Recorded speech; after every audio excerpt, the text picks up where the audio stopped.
The Flicker Strike Monk is back, and better than ever, stacking rarity, attribute, and now crit in order to become a true hybrid bossing map. The boss skill you've just seen here featured no alterations to the gear, skills, or passives from the core build. This is perhaps the most well-rounded build I've ever played in Path of Exile. Plenty of speed, high single target damage, solid defense, and all the while sporting 300% rarity on gear, and surprisingly viable at all gearing thresholds, even on a budget under 1 divine as showcased in recent videos. Several unique tech interactions are present in this build, including rolling for power chargers, double Herald explosion chain, looping cast on crit Eye of Winter into bells, and more. Much of these interactions may be facing nerfs coming in a future patch, but that remains to be seen at the time of this recording. In the meantime, check for any pinned comments regarding upcoming changes, and an up-to-date Maxroll build link can always be found in the description of the video. Welcome to the next iteration of this Flicker Strike Invoker Monk. Hey guys, what's up? It's New. Welcome back. It gives me great pleasure to bring you this very high-end build showcase of a Flicker Strike Invoker Monk, probably the 5th or 6th different iteration of the build. We've had all kinds of crazy stuff. Pure rares, we've had divine budget version of this build. We've stacked attributes with no crit. We've stacked crit with no attributes. Rarity in most cases. We've had hypothermia support with the Call to the Brotherhood version of it. I have all that linked down below in a Maxroll guide. Been trying to update it, make it work for everybody. And, you know, there are some changes coming down the pipe, but I'm sure at least one version of that Flicker Strike Monk is going to work very well, maybe with a few little tweaks.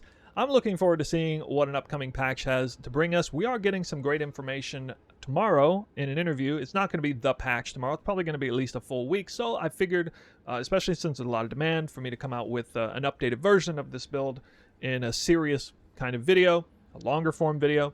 That's what we're going to do today. I'm going to tell you what makes this build so good.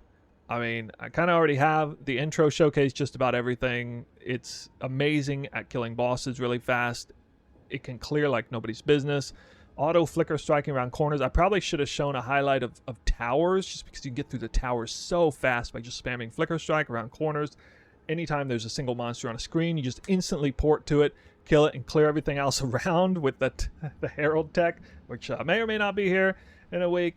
But my goodness, this build has so much going for it. Even if a bunch of stuff gets removed in an upcoming patch, there's still going to be some remnant of a great build here. So I definitely recommend it if you're in the running for a very high budget build.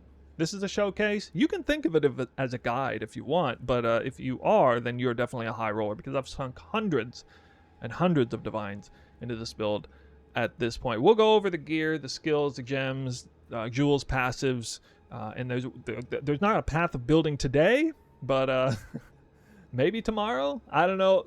Check the description for the Maxroll link and a potential path of building depending on when you watch it. No promises right now. There will also be any sort of important info I will put down in a pinned comment. And since there's a big patch coming, there probably will be something there at a later date. I will, of course, showcase a map with a breach and maybe a boss. I can't remember. It doesn't matter. You already saw a bunch of that anyway up front. But yeah, let's get into it. We'll start with a map. I'm going to do Riverside. This is kind of a, you know, B-tier map. You know, I actually feel like it's important to showcase not the most favorable layout. This build doesn't necessarily do, like, the absolute best in the most favorable layout, but where this build really excels is the less favorable layouts. The ones where you have to turn corners and deal with crypts and walls and doors and things like that. That's where, you know, the Flicker Strike can really come in handy. Especially in the face of Heralds, that can sometimes get in the way a little bit. But I just go in and I roll and I get my power charges. Made a separate tech video on that. You can see Flicker Strike still works, even with the Heralds working overtime. This is Delirium, so Simulacrum Splinters. Made a video on that too. Made a video on a lot of things. You can check the channel for a lot of different stuff.